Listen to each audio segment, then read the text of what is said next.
बहुत समय पहले हीरापुर नाम का एक गांव था। उस गांव में रामलाल और सुखीराम नाम के दो व्यक्ति रहते थे।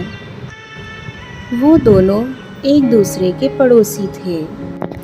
रामलाल एक साधारण जीवन जीने वाला व्यक्ति था, जबकि सुखीराम एक धनी एवं अभिमानी व्यक्ति था। रामलाल ने अपनी रोजी रोटी के लिए बकरियां पाल रखी थीं।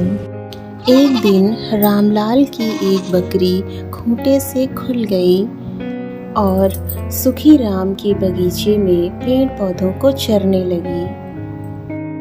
तभी वहां पर सुखीराम आ जाता है और जोर जोर से चिल्लाने लगता है, हट हट बकरी हट। रामलाल, ओ रामलाल, कहाँ मर गया तू? जल्दी आ। अभी तुझे बताता हूँ, रुक। क्या हुआ सुखीराम जी? नालायक गधे के बच्चे, हाँ, कहाँ मर गया था तू? एक तेरी बकरी ने मेरे बगीचे के पेड़ों को चर लिया है। तू जैसे को अपने घर के पास रहने दिया, यही मेरी सबसे बड़ी भूल है। एक नंबर का निर्लज्ज, मंदबुद्धि, खच्चर है।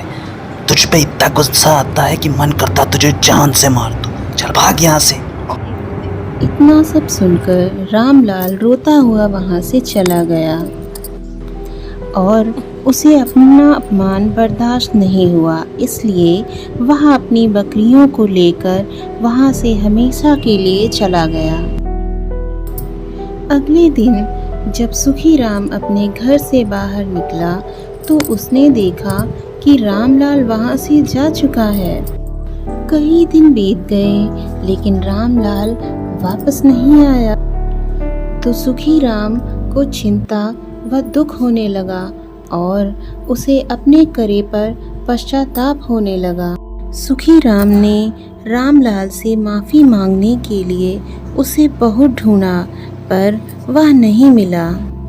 सुखीराम पश्चाताप की आग में जल रहा था। उसे जब कुछ नहीं समझ आया तो वह एक बाबा जी के पास गया और उसने कहा, बाबा जी प्रणाम। सदा खुश रहो बच्चा। बताओ बच्चा, तुझे क्या तकलीफ है?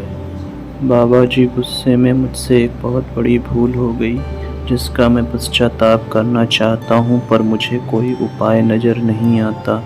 बता बच्चा, तेरे दिल पे बहुत बड़ा बोझ लग रहा है मुझे। तूने ऐसी कौन सी भूल कर दी?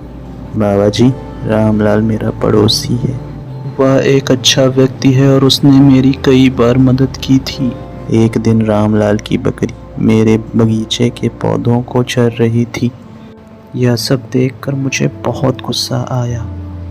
रामलाल को मैंने बहुत सी गालियां दी, उसे बहुत बुरा भला कहा, उसे धमकी भी दी, अगर वो गांव छोड़कर नहीं गया तो मैं उसे जान से मार दूंगा। रामलाल अपना यह अपमान सह न सका और गांव छोड़कर चला गया। मैंने उसे बहुत ढूंढा, पर वह नहीं मिला। न जाने कहाँ भटक रहा होगा बेचारा। बाबा जी, कोई ऐसा उपाय बताइए जिससे ये मेरे मन का बोझ कम हो जाए। बच्चों, इन पंखों को लो और ले जाकर अपने गांव की हर गली में फैला दो और 3 दिन बाद पुनः मेरे पास वापस आना। सुखीराम वहां से उन पंखों को लेकर गांव गया और उन पंखों को गांव में फैला दिया। 3 दिन बाद सुखीराम वापस बाबा जी के पास गया। बाबा जी प्रणाम। सदा खुश रहो बच्चा।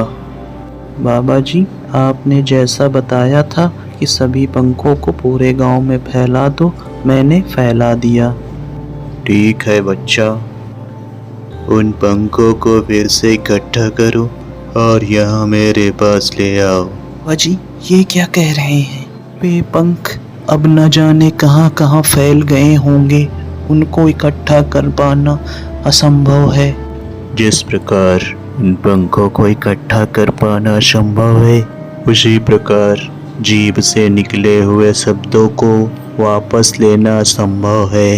रहीम जी कहते हैं, निमन धागा प्रेम का मत तोड़ो चटकाए, टूटे पे फिर ना जुड़े, जुड़े गांठ पड़ी जाए। बाबा जी की बात सुनकर सुखी राम वापस अपने घर चला गया और उसने सोच लिया कि वह जीवन में ऐसी गलती दोबारा कभी नहीं करेगा।